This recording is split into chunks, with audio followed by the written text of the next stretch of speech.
never give up all its reasons. This new day calls our name. Light up the day with love. We'll find a way as one. Across the world our lives unfold. We're here together. Every moment now, a song to sing out loud. Every road we find we climb. We are one.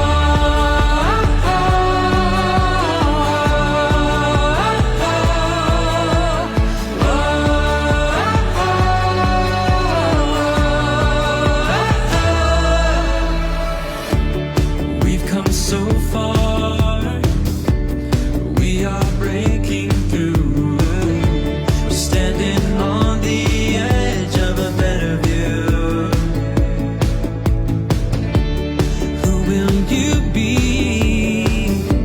Don't give up this fight. Tomorrow starts today. All we need is time. Time can pass 1,000 seasons and never give up all its reasons. This new day calls your name. Light up the day with love. We'll find a way as one. Across the world our lives unfold. We're here together. Every moment now, a song to sing out loud. Every road we find we climb. We are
seasons and never give up all its reasons. This new day calls our name. Light up the day with love. We'll find a way as one. Across the world our lives unfold. We're here together. Every moment now, a song to sing out loud. Every road we find we climb. We are one.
Okay. All right. Hi guys again. All right, maybe I should stop so that you can see me. Hi guys again. My goodness. Yes, I just realized there was no audio. I forgot to turn on my mic. Very complicated. Okay. All right. I totally forgot about that. Okay, sorry about that. So today we're going to be talking about Nepal, and I felt it was important to put it into the course about the 101 reasons why we fall in love with Young Living, because through seeing the project in Nepal, what the Young Living community has built, started by Gary Young, and you'll see it in the next hour or so. You see what we've done, what we have helped. And the thing with Nepal is it has nothing to do with the US. It has nothing to do with Young Living. It's all just out of heart of Gary, led by Gary, and fulfilled by our Young Living community and Young Living members worldwide, actually. And we've achieved something that is quite remarkable, I think. And especially because it has nothing to do with Young Living. It has nothing to do with the country where Gary came from. He still did what he did. So, and I needed to give you the background, I felt like, and then I'll show you the results of what has been done. And so that we can all see Gary's heart, you know. I always feel like Young Living is about heart and Young Living is about love.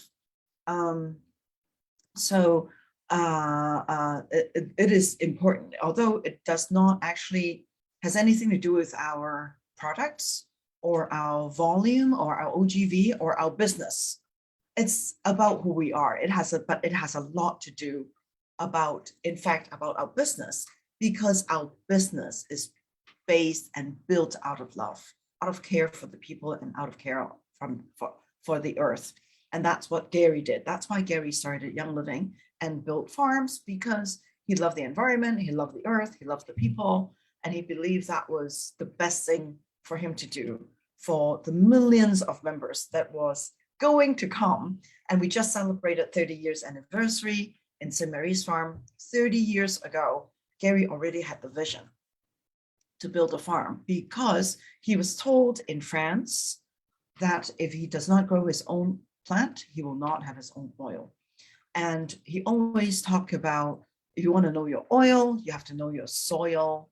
And last week we talked about winter harvest, how he protected the environment and really reserved and saved the trees and used the trees energy to come and heal, help us heal our body and send it out to the world, right? That was last 2 weeks ago in Highland Flats Winter Harvest. We talked about that, about how he used horses to do the harvest, how he used the Christmas trees. He didn't want the product that brought about by Mother Earth went into waste. So he, instead of allowing the tree farmers to burn the trees, he made good use of the trees and distill oil with it, and then send it out to the world. And balsam fir is one of the most favorite oil that I use for the respiratory system or the muscular system, post exercising for muscles. It's amazing. I love that oil. And Ido blue spruce, I love it for hormones. I love it for emotional release. I love it for emotional resets. It's amazing. And then last week we talked about Northern Lights black spruce, how the energy and that letter that Gary wrote, probably channeling from the trees, from the spirit and from the heavens, to tell us what black spruce actually is about, right? And Gary is about love. Young Living is about love. Young Living is about love and sharing and helping your friends and helping the earth. And 30 years ago, Gary built the St. Mary's Farm. We just celebrated in corporate on Monday. If you haven't looked at that live, you can go back to the USA. I think it's the Young Living USA Facebook page. You can rewatch it. It's amazing. It's about an hour long. Ben Riley was so excited to be back there. Ben Riley started, our president started, what he said 28 years ago, when he was a college student who was working a summer job, packing orders. And now he is our president. He is also, I believe he is he walks the journey with Young Living. Obviously, he wasn't here throughout the whole 28 years. He came back, he left, and he came back, and he left, and he came back now. And I'm very happy that he's back. He really, really aligns, his values really aligns with our company. So without further ado, I will show you what happened and why Gary Young decided to help rebuild Nepal. Okay. All right. Fading in and out. Is the voice okay now? Okay. Keep letting me if it's okay or not. Okay. Hi, Bill. Hi, Pam. Please do let me know in the comments where you're tuning in from. I love learning where everybody's come from. It's mostly, usually, if you're watching live, it's in the US, because in Europe, it's in the middle of the night, so you have to watch replay. I welcome you to rewatch replay. As I said, post in the group last week, I welcome you all to do watch parties. If you have a Zoom, if you have a, hi Pam from Manila. If you have a Zoom account, it's free, but the free Zoom account is $45. I don't know if you know that Young Living actually has a Young Living Zoom product. Well, it's not a product, but it's a collaboration with Zoom. And when you probably have to ask your upline. Otherwise, I'll try to put I'll ask Gretchen to help me maybe post the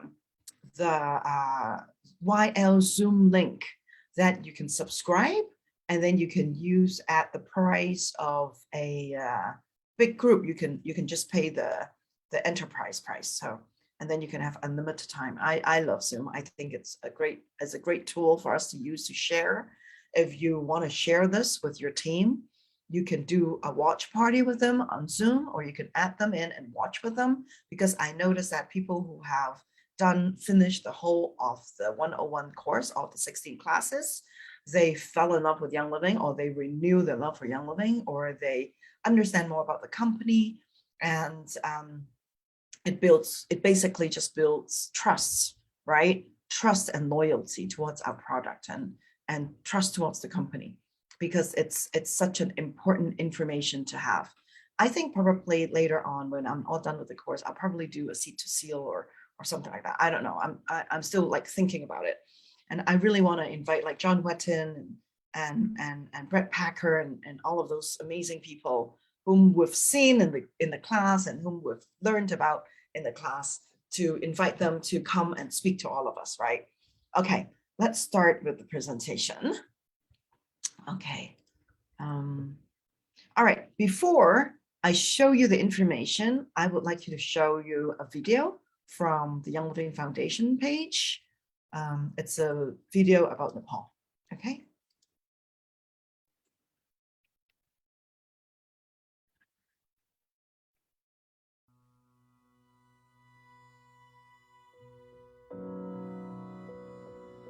Yarza was a thriving town. It had hotels, it had industry.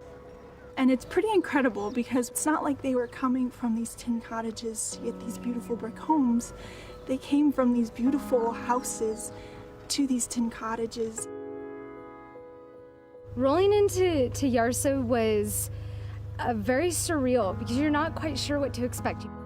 I was sitting in the trunk of the car, and we opened up the back door and just saw all these villagers lined up. There's a lot of hope in their eyes and gratefulness that you're here. We're essentially going to be rebuilding the village from scratch. We're helping them rebuild something beautiful that they can call their own, it's great. Measuring, cutting, levering, and make sure that everything stands correctly, because we have to start with a strong foundation all the way to the top. Everyone's getting to know each other better, and it feels like a family. We all kind of pick our little thing and we rotate around and taking turns doing different things and making sure everybody gets that experience. It is really cool to work alongside the owners of the homes. They take a lot of pride in this, and being able to see how they've gotten some creative rights. It's just really been neat working side by side with them.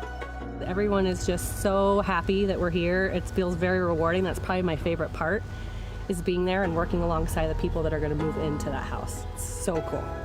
The family that we're currently working on is a husband and wife, and they have a daughter, and she's a 15-year-old. Namaste. She's the first person that I actually can visually remember. We came to the house site today to start, and we asked, is this your home? And pointed to her current living situation, and she went over to the house we're going to be building, and she's like, this is my home. That was just like a warming feeling there, that you're part of that. It's not just a brick. If you actually see the person actually putting the brick there that this house belongs and the family, it's very emotional. The owner was like in tears because, you know, he finally got his house and the walls up. This is where we want to be. It's not for a fancy car. It's not for anything like that. We want to go to the other places where the Young Living Foundation is working because it's such an amazing organization.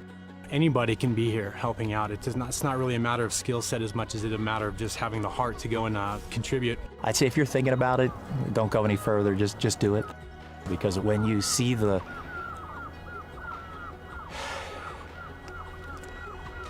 love and what the foundation is doing to provide for people of the world, it's irresistible.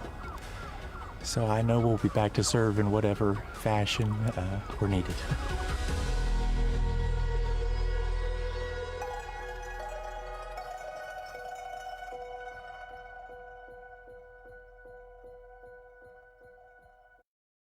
I always get really, really teary-eyed. Gary would call it the leaky eye syndrome when I watch the videos of the foundation and remember how Gary started all of it. Just one man believing in a mission and believing in a purpose and service, right?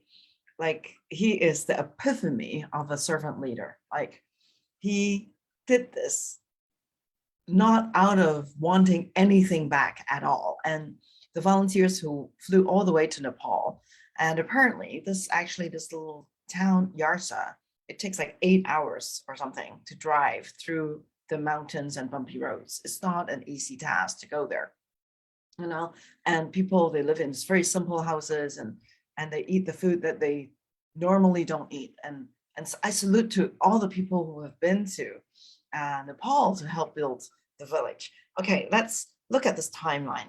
I love timelines because it gives me a visual of what actually happened and what Gary did. Is the voice okay? Is the sound okay? If it's not okay, you can put in a comment and I can see it.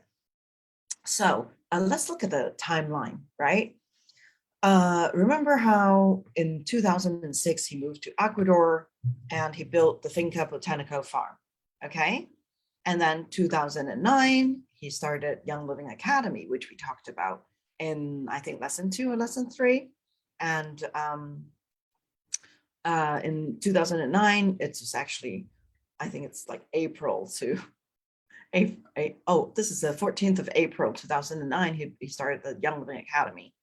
And that was when he started the Young Living Foundation, okay? And then in 2010, he built the distillery in Oman. Remember, around the same time, he got bitten by the insect in the Amazon forest, and then he got chagas, right? And then he built the cabins in Highland Flats in 2013 during the summer. In the same winter, he built the Highland Distillery. Between that winter until the winter of 2014. And then in the summer of 2014, let me see, did I get this wrong? Okay, in the summer of 2014, he bought the land in Fort Nelson and he built the farm. Did I get this right? Yes, okay. And then he built the farm, the distillery and the farm there through the cold. And then in March, immediately after Fort Nelson, he went to Croatia and he built a distillery there in record time. In like 3 weeks, he built a distillery in Croatia, 2015 in March, so that we can have helichrysum because we were out of helichrysum for a while. And everybody knows how important helichrysum is, right? And in the same year, when he was in Japan, which I'm going to be talking about a bit later, somebody approached him in November to ask him to go and save Nepal and take a look at Nepal. And then in January 2016, he went to Nepal to look at what actually was happening. And that year, he asked everybody to start helping with Nepal. And the same year, 2016, he had his wrist injury during convention. And then the Nepal project actually started asking for volunteers 2017. The video that I just showed you is taken in 2017 when they first started the project. And then in 2021, the project was finished. Okay, I'm going to give you more details. So while he was sick, he was doing all of this. And I forgot to put in it was just the building, building the stuff. I forgot to put in the Alaskan the dog sledding, the horse sledding race, right? Okay. This guy lived like 50 lives.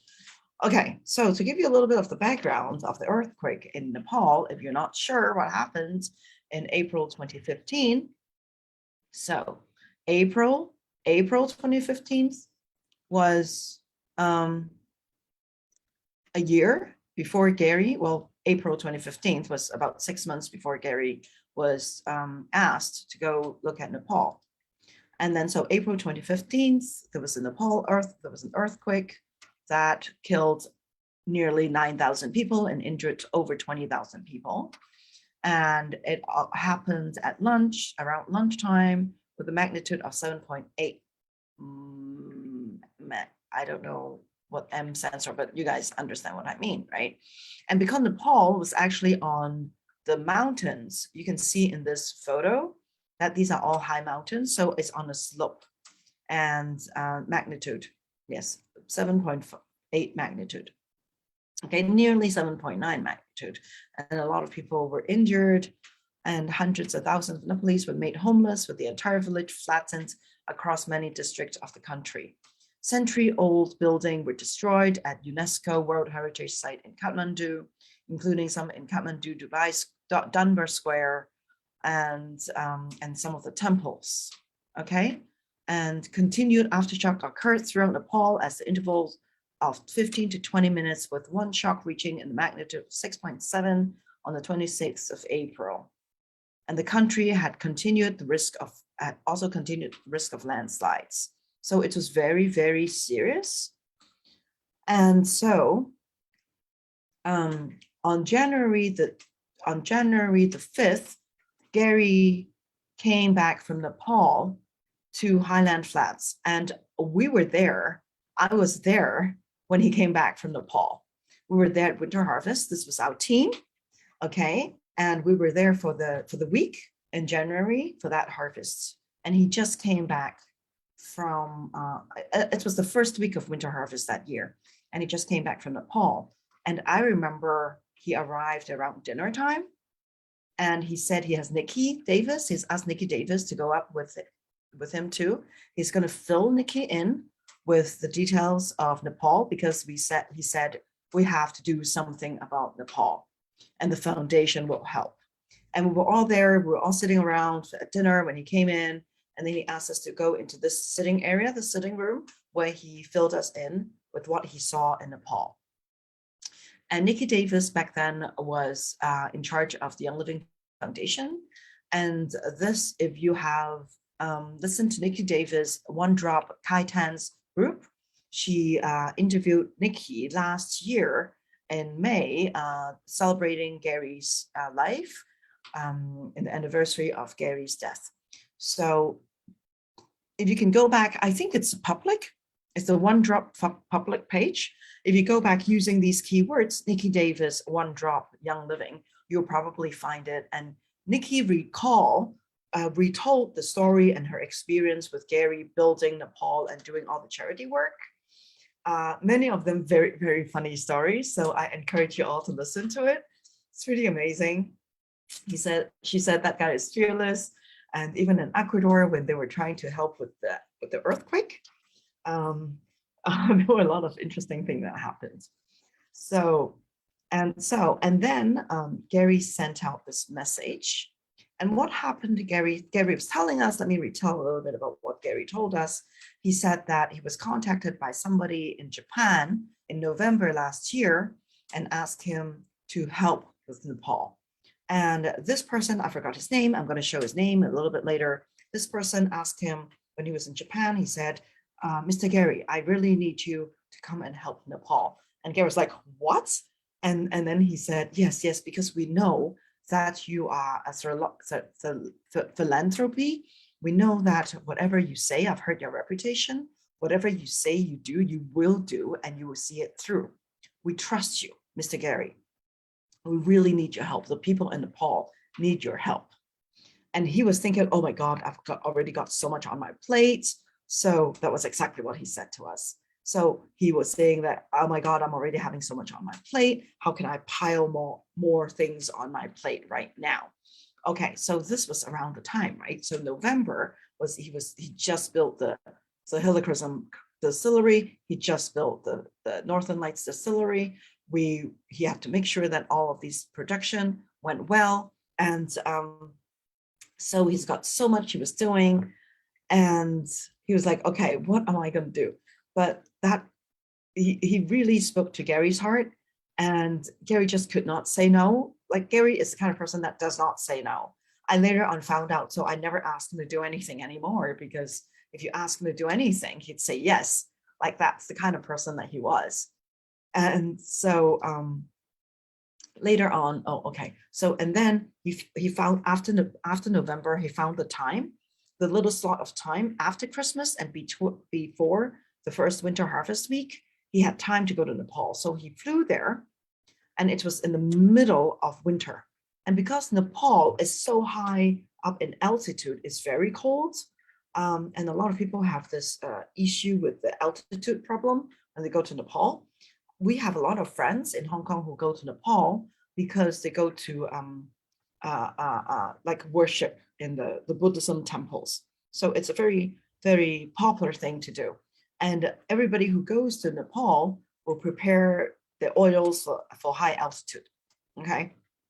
So that's something that is sort of like a common knowledge to us.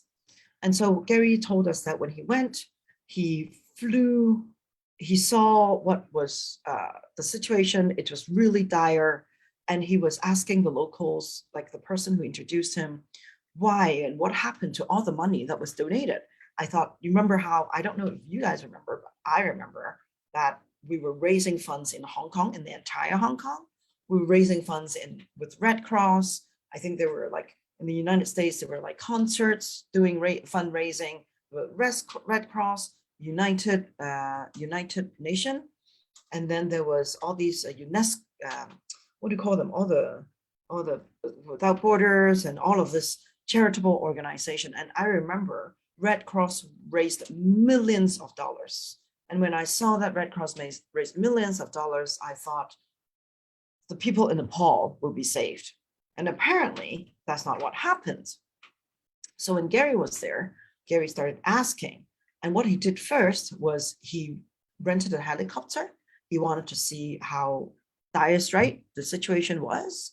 And he brought materials like blankets and food and things to stay warm. And he put them on the helicopter and he flew. And then he saw in the mountains all these broken villages, all these torn villages, all these people homeless, all in the mountains. And it looked like nothing was done, nothing. So he went to the center of the earthquake, and he landed in one of the villages. And there was this, he said it in quite a funny way. He said there was this helicopter with this American guy coming down from the sky, landing, and then giving out blankets and food and things to stay warm and resources for them to eat. And then Gary started talking to these people through a translator. And they said, nobody has ever come to save us. We didn't even know that people know that we are here stranded, because the roads into the village is all landslide and covered in mud because of the earthquake.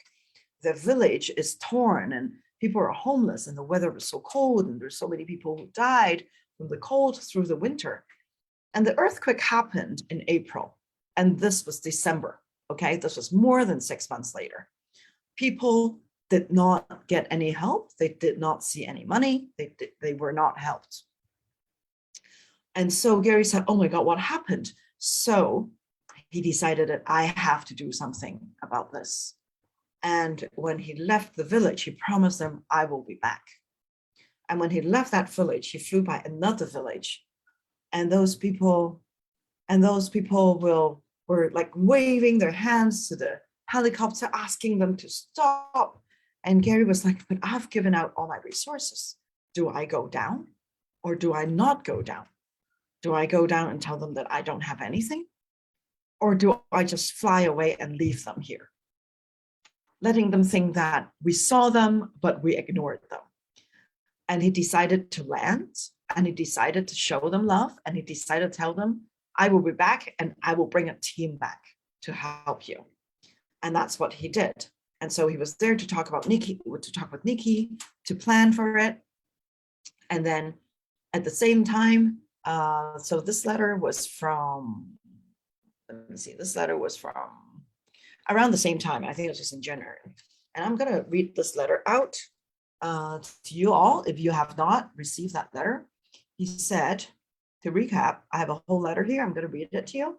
On November 30th of 2015, I sat in a meeting with Dr. Michiko Ito from Tokyo and Mr. Binod Tamak from Kathmandu, Nepal, to talk about the needs of his country after the terrible earthquake that caused so much destruction. He showed me photos and newspaper articles of the devastation, which brought a deep pain in my heart. 8 months after the quake, 1.2 million people are still homeless and displaced, living in tents and makeshift lintos tin sheds, or whatever they could put together to protect their families. Hundreds are dying from exposure and even starving to death in different villages. Many villages still have not seen any help because the roads are gone, and the fields where they grew their crops are gone after 4 major earthquakes and over 114 tremors, followed by 4 months of heavy monsoons and fall rains in this mountainous area, where villages and small farms are nestled in the hillside of the mountains with elevations from 8,000 to 14,000 feet. With the rain and unstable ground from the quakes and tremors, the landslides washed away homes that were not destroyed in the initial quake and took out water and irrigation systems, roads, homes, schools, and even hospitals. If it was not enough, they went through a political government change from a kingdom monarchy to a republic constitution government. Then the Indian government and Nepalese Indian nationals started to riot, and the Indian nationals blocked the roads to the borders crossing, restricting food, fuel, and other necessary supplies from entering Nepal, additionally crippling the nation and jeopardizing people's lives. Although a lot of money had been donated, Mr. Binod Tamak was frustrated because there was still so much need, and the progress was seemingly very slow. He asked me if I could come to Nepal to offer any help. With all that time, with all that I have to do, I wondered whether I could put one more thing on my plate, but I felt a wave of compassion envelop me and knew that I had to go. I had to help. So for a side note, this is Binod Tamak. I found him on LinkedIn so that I can show that there is a person by that name. I'm an investigator. So about him, experienced chairperson with a demonstrated history of working in the civic and social organization industry, skilled in nonprofit organization, tour operating, management, strategic planning, and market strategy, strong business development, professional graduate from Sigma College. So he actually was in Japan with the Nepal Rugby Association. He was there to bring a team of rugby players to play rugby in Japan, in Tokyo. And that's where he found Gary Young. So he asked Dr. Michiko Ito, who was working with Gary. So Gary went to Japan consistently because he was developing some products there. And he was also looking into the hydrogen bottle, if you have it. It's actually developed, and that's where he found the bottle in Japan, hydrogen bottle. And that's why Gary consistently every year he would go to Japan a few times. And sometimes when he go to Japan, he would come swing by in Hong Kong or swing by in Singapore or Malaysia. Anyway, so that was the letter, and we have a page 2 of the letter. I arrived on January the 5th with only an idea of what to expect, but to see the devastation was almost overwhelming. I found the conditions much worse than what was reported and could easily see how people who wanted to help, but who had little experience with such an immense project wouldn't know where to begin. The wheels were turning fast in my head, and I felt energized with the idea of being able to help. We first went to Yarza in the 6th district, the epicenter of the quake, a 7-hour drive from Kathmandu, since the road to the village was still drivable. However, when we arrived, I was quite disturbed to learn that still, 9 months later, no one had been to investigate the fate of 280 people and the loss of all their homes. We were the first to bring help with a semi-load of blankets, coats, sweaters, hats, and pajamas. Handing out the supplies to every member of the village was a very emotional and gut-wrenching experience. The week before I arrived, 20 people had died from exposure, and 2 children died while I was there handing out the blankets. I visited 3 other villages in the epicenter to find the same story. No one had responded to their need for help. I was told that millions of dollars had been donated, but was still sitting in the banks for a myriad of reasons: political, inefficiency, and lack of directions. Thousands of homes could have been built before the winter months came, with freezing temperatures and blowing snow. More than half of the 1.2 million homeless people are children, and who is protecting them? All the answers were unacceptable to me. It was easy for me to see what to do, so I started on my quest. I was able to meet with the Vice President of Nepal and ask him what we needed to do that would help us to start building homes. His reply was almost comical, except that the situation was much too serious to laugh. With a curious look in his eye, he said, "Hire a local engineer and architect and go to work." I met with the director of one of the local organizations that was collecting donations and asked her what more I could do to help. She told me how amazed she was at what we had accomplished in just a short few days. For some reasons, she thought because I moved so fast that I could step into a place of directing activities to help. It just didn't make sense to me. I began to set a different view of these huge organizations and the massive amounts of money they collected and the expenses they incur. I became resolute in the direction that I wanted to go. We would take charge of what we do and control the use of our donations ourselves. The Young Living Foundation is growing dramatically because of its mission and the fact that salaries and expenses are paid by Young Living. So all of the donation money goes to the various projects for which it is intended. I have been very impressed with Nikki Davis, a foundation director, and her staff as they have traveled the world looking for and investigating worthy projects for the money our members so willingly give. Now it is time for our foundation to get involved. Nikki and Brittany followed me to Nepal a week later and had the same experience. Brittany, she's probably referring to Brittany Lambert. Oh no, Nikki and Brittany, sorry, it was Brittany's sister who was also helping with, Nikki's sister who was also helping with the foundation, Nikki and Brittany, yeah. I had experience I had. They were overwhelmed with the work they know has to be done and the immensity of the need of the people of this tiny country, not so well known to the world.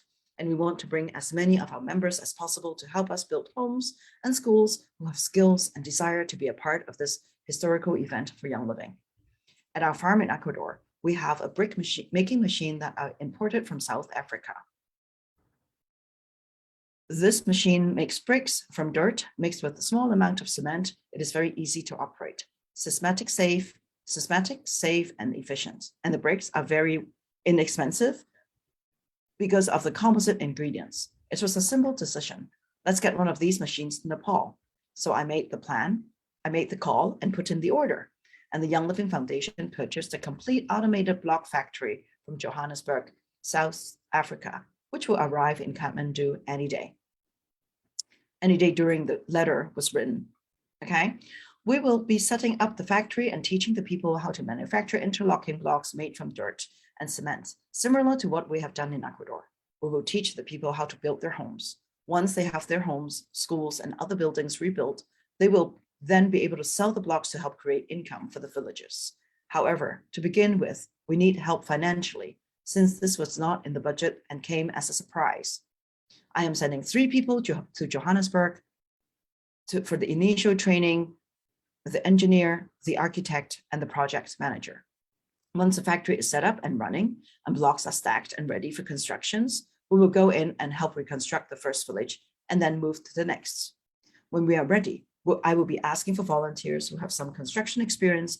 We will also need good laborers to work in the factory, to move blocks, and to provide just good general help of all kind, regardless of their skills. Also, I am inviting doctors, nurses, dentists, therapists, social workers, cooks, teachers, child counselors for the hundreds of earthquake orphans.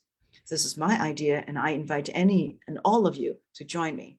Starting Thursday, February 18th at 12 noon, which is at Nepal National Holiday, I am asking our 2 million members to join me and my family, Mary, Jacob, and Joseph, in a 24-hour fast to abstain from food for 24 hours. Remember that prayers are powerful, and the suffering little country needs a lot of help. Fasting is one of the oldest laws of God in every region for spiritual, emotional, and personal and wonderful health benefits, which have well documented for years. This is an opportunity to be a part of Young Living history in the making, perhaps an opportunity that comes only once in a lifetime. The fast will begin at 12 noon, so you can have breakfast Thursday morning, and then begin your fast with the Master Cleanse or just water, watermelon juice, carrot juice, or any of these, which are all very good for us. It is very important to drink a little for every hour, especially water.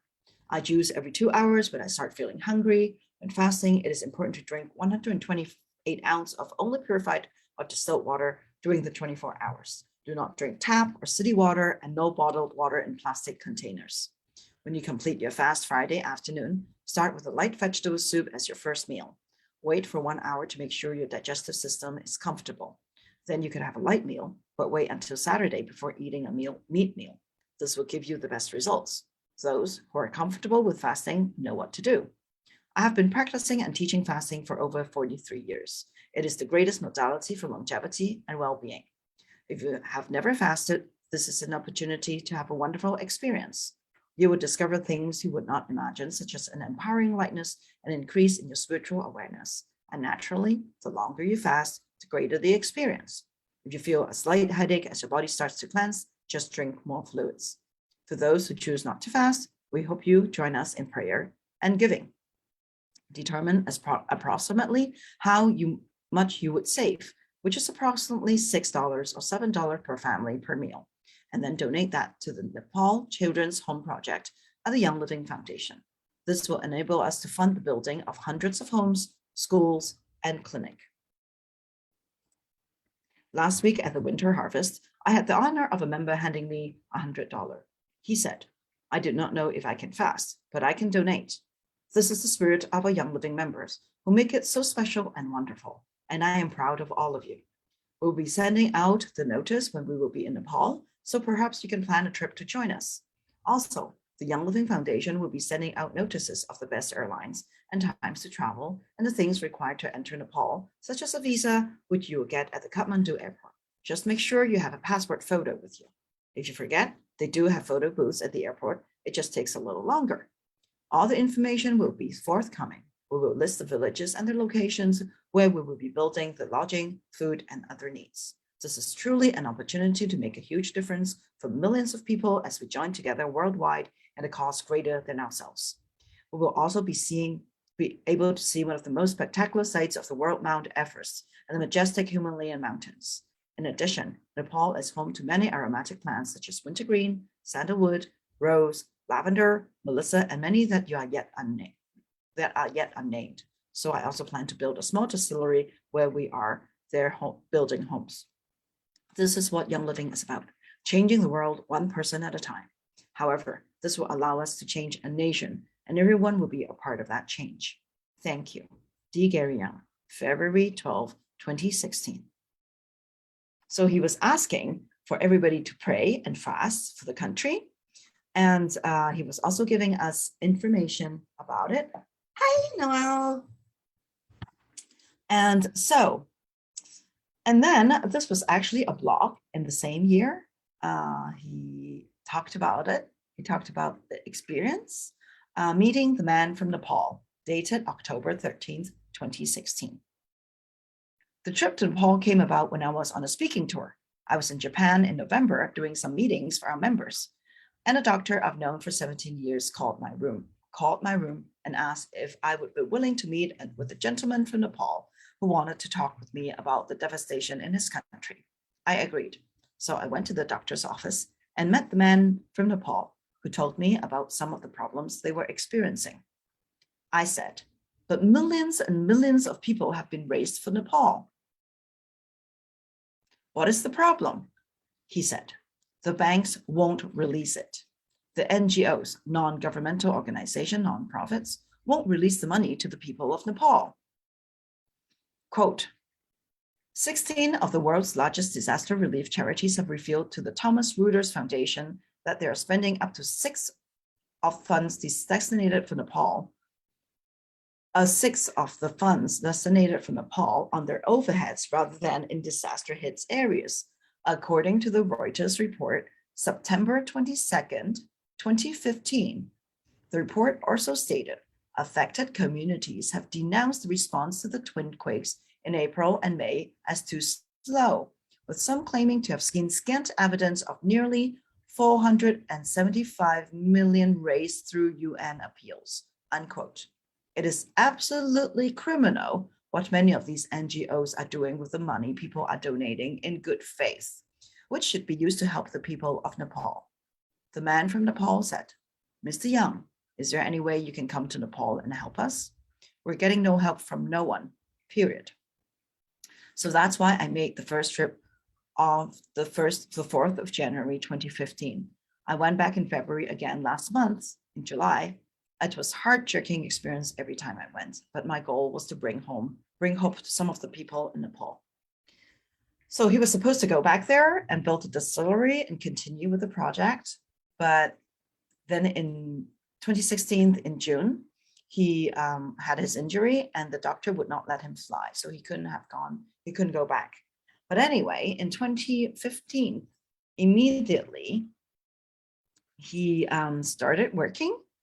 And who did he send to go first? Corey Howden. If you remember his name from the last class, he is Ben Howden's son, and he was one of the few people who helped with building the Northern Lights Blackswoods Farm.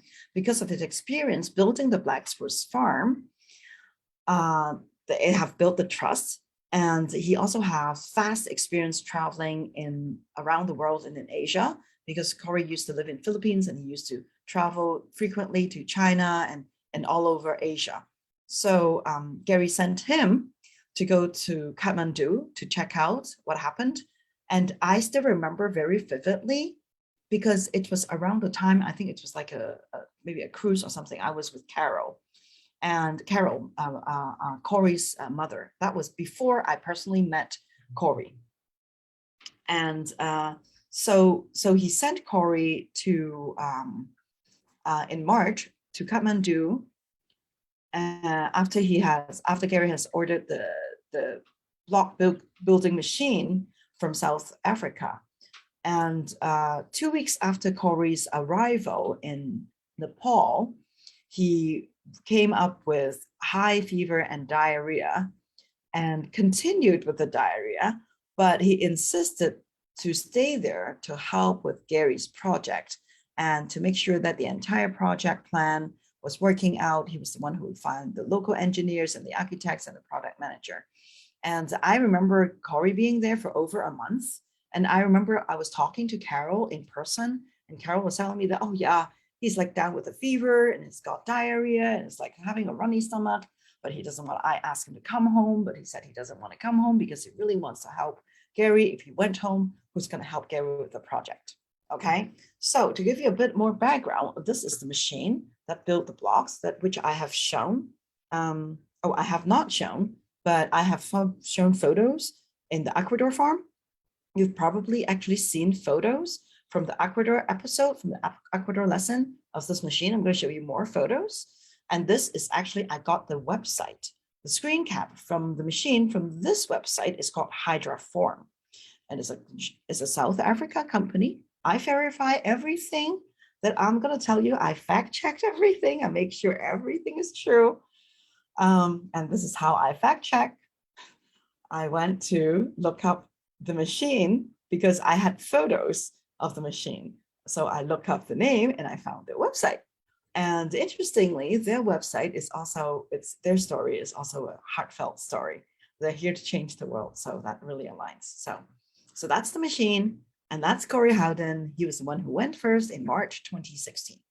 Okay, I got the dates right, right? Did I got the date right? Yes, I got the dates right. Okay. All right. So this was when Gary went the first time, the first 2 times, and brought resources. This was, I think I've mixed up some of the photos. I found them on Flickr, and this is Nikki. So this must have been the time when Nikki went with him. This is what the place looked like. Okay. Oh, here, yeah. Oh, okay. Sorry, I skipped a page. Okay. So Nikki was amazing. She helped build the roads, open up the roads. I remember Nikki said when there was no road, they was like, but Gary, there's no road. And Gary said, well, then I can build the road.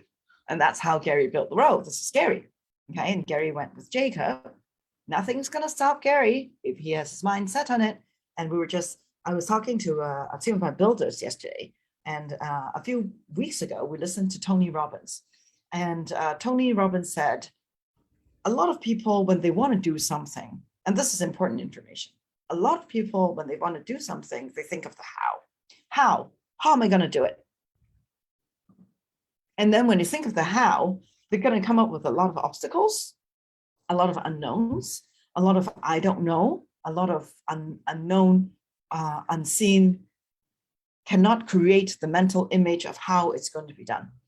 And then they usually will not get the thing done. They will not action. They won't get it done because they can think of so many different ways that something would go wrong. They can think of so many different ways that that person don't know what to do, right? And then, but Tony Robbins said action actually starts with desire, not a how. If you have that desire, if your desire is strong enough, if you want it bad enough, you will want to action. And when that desire is so high, so big, then you will want to action. And after you have action, that's when the how comes. The how actually comes last. It comes after the action and after the desire. So when Gary has a desire, nobody and nothing is going to stop him, right? Because there are always ways. Solutions, we always say that. We have a saying in the Hong Kong team that you can always find more solutions than problems, right? Because with one problem, there are tons of different solutions, at least 3, at least. One of my coaches said that there are always at least 3 solutions to one problem. The solution that you can think of that will not work, the solution that you think may work, and the solution that you haven't thought about that will work. So there are always 3 solutions. So you're always trying to find the 3rd solution. It's a solution that will work. But if you always start with the how, you'll always just come up with the one solution that you know you won't work. Isn't that amazing? When you add all these really smart, intelligent people's information together, you've got your solution. Anyway, that's another story for another day. So Gary was opening roads into the town, into the village. Okay, and this was Nikki, and this was Gary, and this was a blog from December the 8th, 2016. He was there with Jacob, titled Rebuilding School in Yarsa, Nepal. Gary said, what was I doing here, son? And Jacob replied, you were clearing the remains of the old school. And Gary said, the old school completely imploded, and removing all the rocks was a big job. I stood on the remains, part of the foundation of the school, with all the rocks that imploded inside. As the gentleman said, if the kids had been in school, probably most of them would have been killed. The country was steep. I took pictures looking down from where I was missing dirt, I was mining dirt, to where the truck was that was hauling the dirt down to the brick factory. You thought it was really funny to tease the driver while Nikki Davis and I were having a near-death experience. The driver sitting on the right side and we're sitting on the left. To the left of us, we could see, 900 feet down. So he drove as close as he could to the outside of the road. Thank you, Gary said. So we're going to be setting up a trip for those who would like to go back with us to build the school, the foundations, cement floors, and plumbing have all now been put into the school. And now the walls have to go up. So we're going to invite you to go with us to help us rebuild the village of Yarsa. So you can see here on the steep, so you can see here behind Nikki, it's quite steep. It's all mountains. Yeah. And you can see here that small narrow road down there is Gary is clearing away the rubble from the old school that collapsed. So this is Gary in the bulldozer. Okay. Doesn't this look familiar? Okay. And this was what Gary lived in while he went with Jacob. This was their bedroom. This was their bathroom and showers and toilets. This was their kitchen. And this was the electricity source. So Yarsa, Gary's Yarsam Hotel, November 17th, 2016. Gary said, oh, yeah, so this was, Gary said, what is this, son? Jacob said, well, that's the kitchen. Oh, this was actually from convention. Gary and Jacob was showing photos at convention, 2016 convention. Gary and Jacob were showing all these photos on stage, telling people, updating what we were doing with the foundation. And Gary said, what is this, son? Oh, that's the kitchen, this thing. Yes, it's the kitchen where we prepared our meals, but it was quite modern. We fixed it up pretty nice, didn't we? Jacob said, yes, and we could actually find stuff in that kitchen because everything is like laid out. There's no cabinets. This is where we slept in tents. If you go back with us to help us build the schools, you have the honor to stay in one of Gary's Yarsam Hotel. Jacob said, and you get a little friends at night. They're really cute. They've got like 6 or 8 legs or something. And some of them actually don't have legs. They just come and cuddle up right next to you. One was really warm, went down my shirt though. And Gary said, we put in solar panels so we could have hot water and also solar refrigerator. Oh, and it was quite convenient. This is our outhouse where we had toilets and showers. It's just like downtown, a little rustic perhaps. So this was actually where they stayed while they were there. Like, who does this, right? I wouldn't go. Oh, but well, that's scary. And so more photos, making bricks to rebuild Yarsa. Wasn't that amazing when the brick factory arrived finally? Incidentally, the brick factory I shipped in came from Johannesburg, South Africa. It took 4 months to get it there by the time it went from the boat in Johannesburg to Calcutta, India, and then overland in Kathmandu and then on to Yarsa. Jacob said, it almost took us that long to get it out of the truck.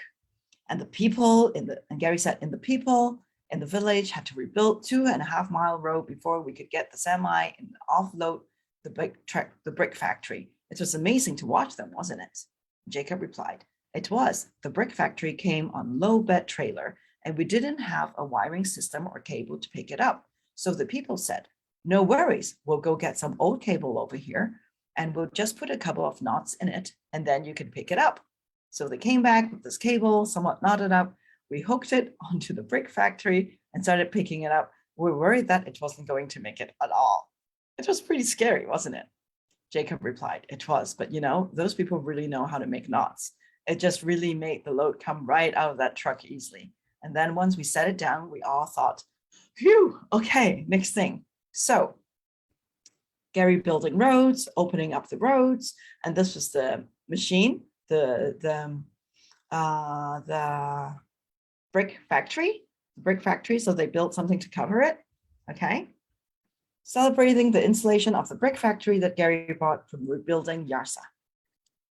Working together with the locals. So this was the machine and they were unloading it and then they were rebuilding it together. Okay. So the plant can produce 750 blocks per hour when in full operation. The beauty of it is that they're made of dirt. These blocks are made of dirt, 80% dirt and 20% cements. These blocks have excellent bearing strength and are stronger than cinder blocks. So the design we use to build their houses and schools have seismic qualities that can withstand a magnitude 12 earthquake. For the first time in 13 months, these people have real hope. As Young Living Foundation Executive Director Nikki Davis said, my goal is to teach them. I have trained 26 villages to operate the brick factory, and I do it every day. We only run one shift because it's raining so hard right now, but we trained them so they could build their own village. I have 2 people there. This is teaching a man to fish, not teaching a man to this is teaching a man to fish and not teaching a man to eat fish. I think I got this wrong. When this village is built, we will move on to the next one. There are only 600 left. So these are the photo. This is scary. This was a photo that they have built the machine together. Okay. And then they were building these little makeshift workstations. Gary, of course, up here, right here. This one is Gary. This is a closer photo of him building the house. He could really honestly just stand next to them and tell people what to do, but he would never do that. And then he was buying, these are photos of him buying, what do you call them? Equipment from the town, okay? So Gary and Jacob, they're both there. It was really funny because the villagers came to me and said, Mr. Young, aren't you representing a foundation? I said, yes, we are. They said, no, no, no. I asked, why do you say that? Jacob said, they said, because the people who work at the foundations don't work at all. Gary said, yes, they also said nonprofits don't do what they promise, but you're doing it. So they were here laying bricks, and it was an exciting time. They don't even have a cement mixer. So I brought one when Jacob took me shopping. Gary and Jacob bought a cement mixer for 5% of the cement used to make the brick. So this is the cement mixer, right? They bought a cement mixer, and then they bought this flattening thing for the floor. I don't know how to build, but I think this is, I've seen him use it in the winter harvest cabin photos to level the floor, right? Yeah, so these are photos that he was buying equipment, all of these equipment. Oh, amazing, right? And the entire village said goodbye. So living conditions. So this was still the conversation during the convention. And Gary said, this picture shows the typical condition inside the house they're living. If you look at the right side, you can see the kind of mud clay stove, and that's exactly what it is. That's what they cook on, and that's what they heat with. There's no chimney. What are the inside of the houses like, son? Jacob replied, they're basically a ton of tin, 2 or 3 pieces of plywood, and 5 or 6 2x4s. Gary said, it was pretty sad. Jacob arrived and spent the last week with me there, and it was an experience. At first, the people didn't think that I, the owner of the foundation, would work, because that's just something that isn't done. And when my son came and they saw him working, that was another shock to them. It was so beautiful because we just got in and became a team, didn't we? And everybody just did what was needed. This was when Jacob arrived. There's Jacob in the back bobcat moving debris from the collapsed home, so we could start preparing the foundation. This is Jacob. And then also another thing is, this is just a little charcoal or wood stove that they cook with, but it's inside, there's no ventilation, so they could easily die from the carbon monoxide. And so when Gary and Jacob had to leave, this was the day that Jacob and I were leaving to come home, but something unexpected happened. Jacob said, we started to leave, and the entire village, all 500 people, were starting to walk behind us. Before we had walked 5 feet away from the brick machine, they all gathered around us and said, thank you.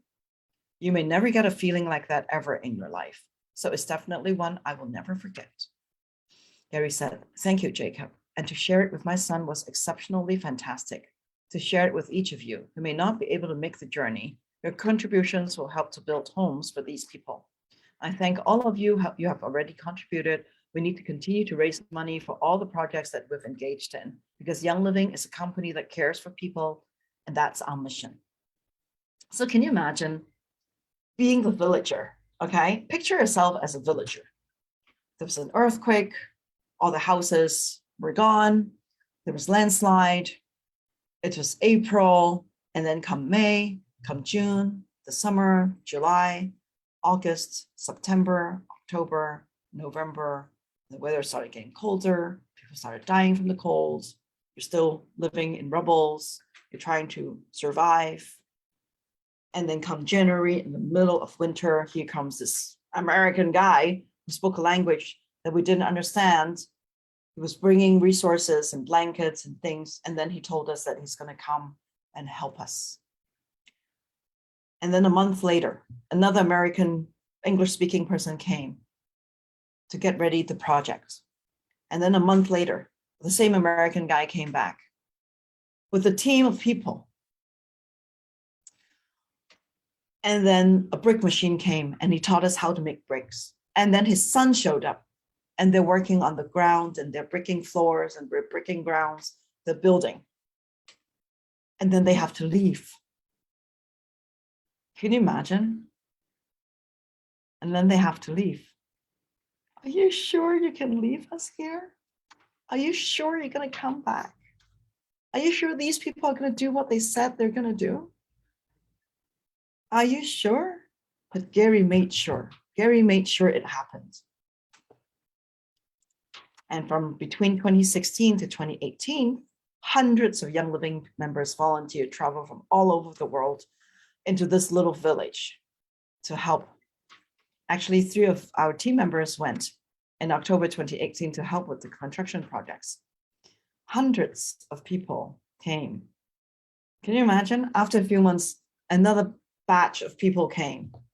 Americans, English-speaking, Japanese, international people, Chinese, Europeans, Germans, Austrians, they all came and they all helped us build our village. And they wanted nothing back. They didn't ask us to pay them back. They didn't ask us to build a Young Living organization. They just here to help all the way from all over the world. It's incredible. It's unheard of. I've never heard of anything like this. I've never met people who do things like this.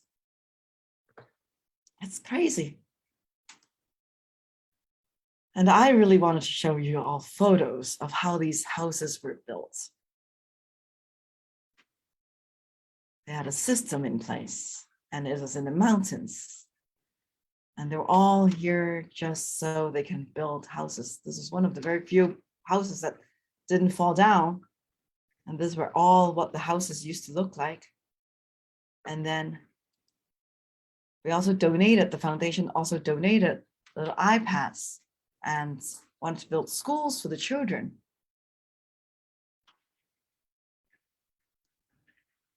And this is the Young Living Foundation. This is the Young Living Academy. This is the second Young Living Academy. And so the children have somewhere to go for school. Gary was a big advocate on education. It's important to teach people, to teach children how to earn their own living and be independent, and how to think for themselves. And after 2 years, 100 houses and 2 schools were built. This was one of the foundations. This is the academy. And this was what it looked like before. And this is what it looked like after. Isn't that amazing? Isn't that incredible? That's crazy, right? The power of people working together. My goodness, I've got a video. Be ready.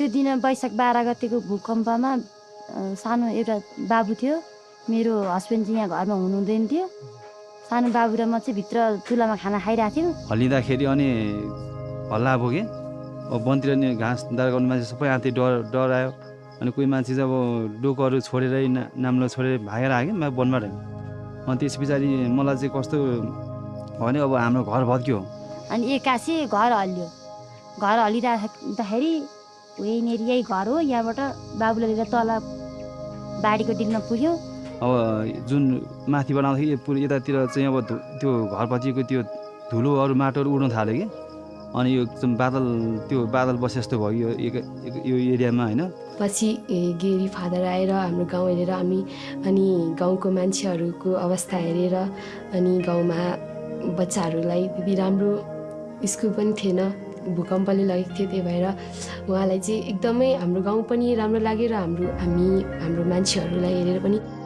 हामीलाई उहाँलाई सुरुमै पहिलोपटक नै देख्दा नै उहाँको अनुहारमा चाहिँ एउटा त्यो किसिमको हामीलाई केही सहयोग गर्नुहुन्छ जसरी पनि गर्नु हुनेछ उहाँले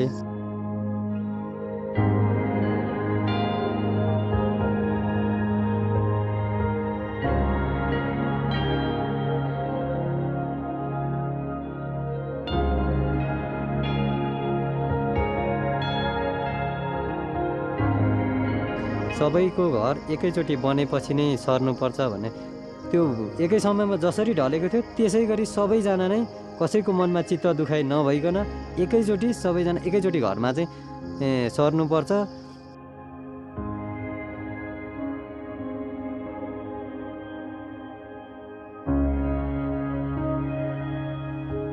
हाम्रो जीवन पो अन्धकार हुन्थ्यो, यस्तो घरमा बस्ने सपना नै हुँदैन थियो।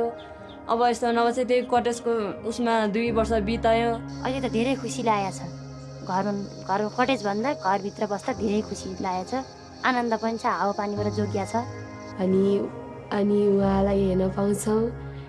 सबैजना एकैचोटि बस्ने फिल सोचाइ थियो हाम्रो सबै गाउँको मान्छेको। अनि गेरी फादरको वेट गरिरहेको थियौँ हामी। तर डक्टर गेरी नभए नि डक्टर गेरी चाहिँ हाम्रो आत्मामा, हाम्रो मुटुमा, हाम्रो हेडमा, हाम्रो उसमा टाउकोमा हुनुहुन्छ, बसिराख्नु भएको छ भन्ने सोचाइ छ। I think providing the houses for these people have given them a chance to move forward, to not look behind anymore, look back, and it gives them confidence and they feel more secure, especially for their kids.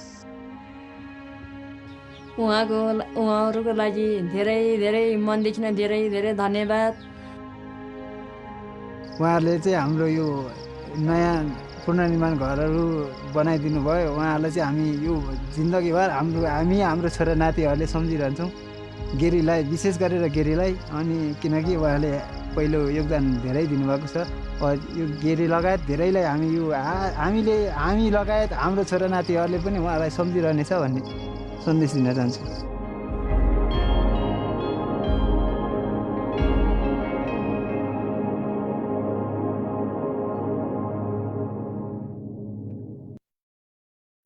So they agreed that they were going to wait for Gary to come back to move in together, but Gary never went back because he was sick. After 2016, he was really, really planning to go back, and he really, really needed to go back, but the doctors won't let him because of the altitude and high altitude. Everything happens to him. He's going to be in the middle of nowhere, so he won't be able to get medical help. So he wasn't allowed to go back there, but they waited.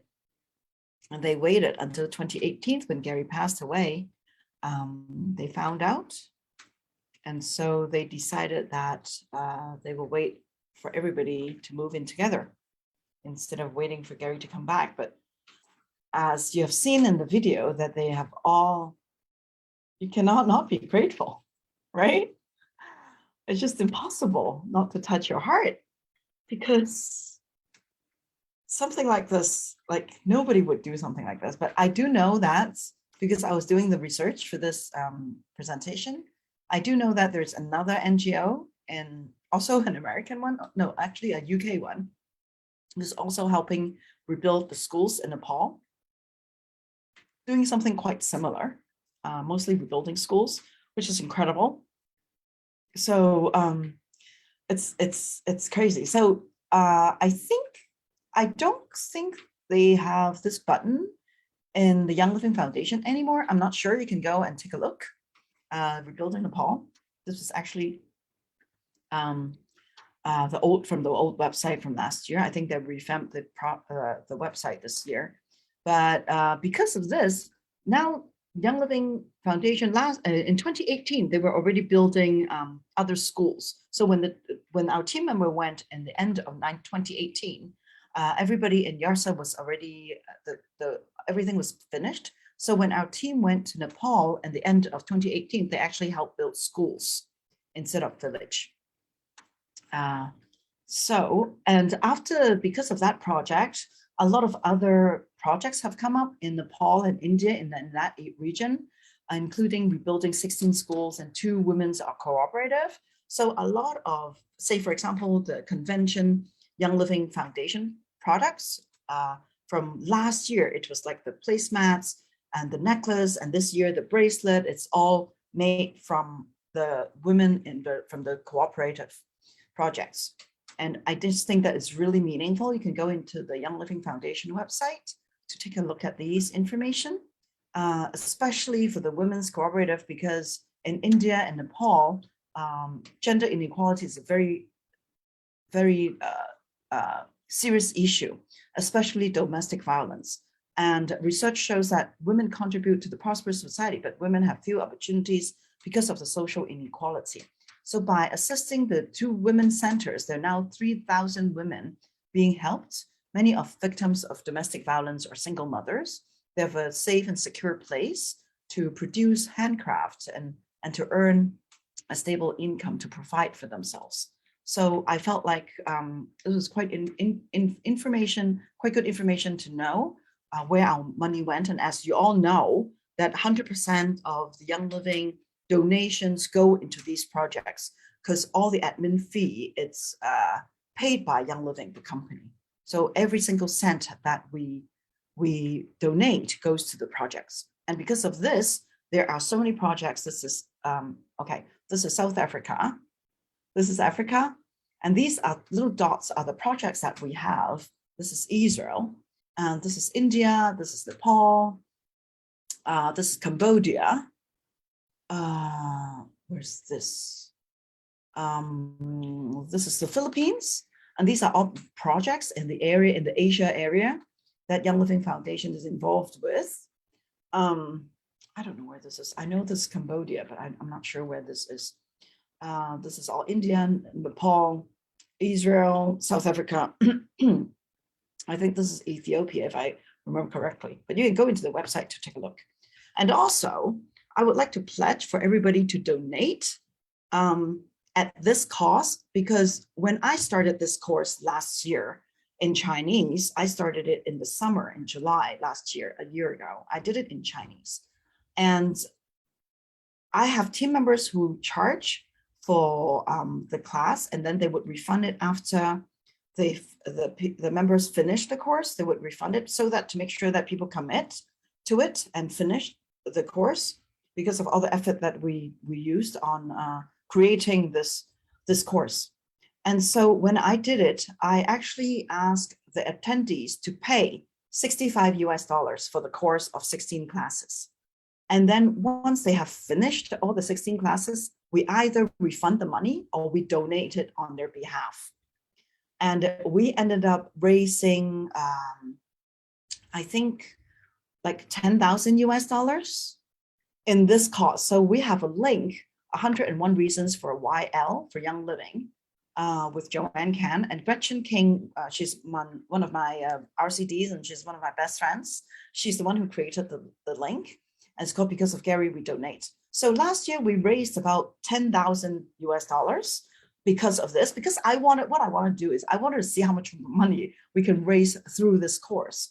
So if you feel like you're getting value from the course, I would like you to donate to this course.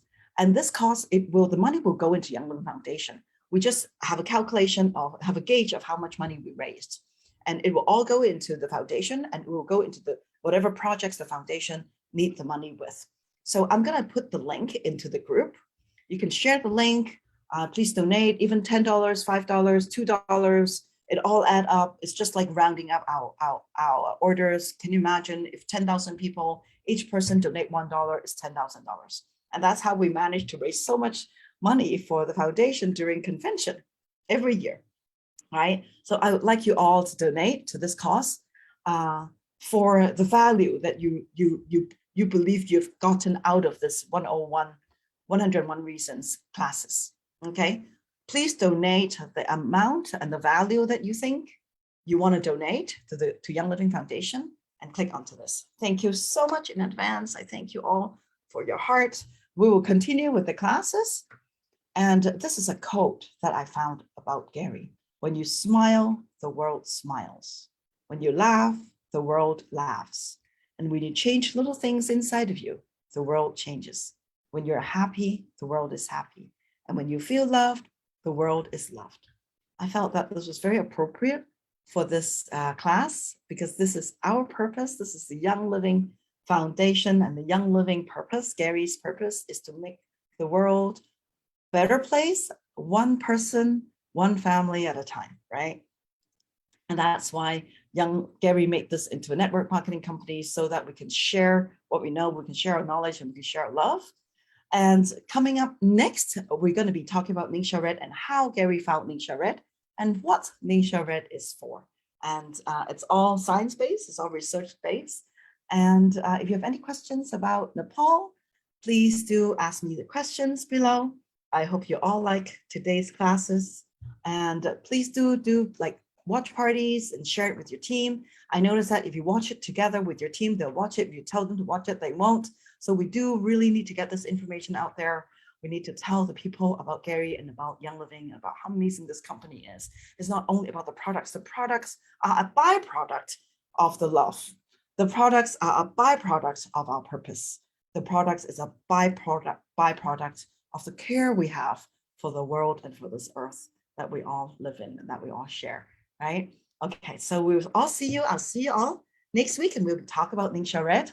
And if you have not tried Ningxia Red, I urge you to start drinking the Ningxia Red that you have in your house and start with 1 pack or add it in a glass of water. Gary always said that if you put 1 pack of Ningxia Red in a glass of water, it's going to help you alkaline your body. So until then, have an amazing week ahead of you. Have a happy, healthy week ahead of you. And I will see you again next week. Bye.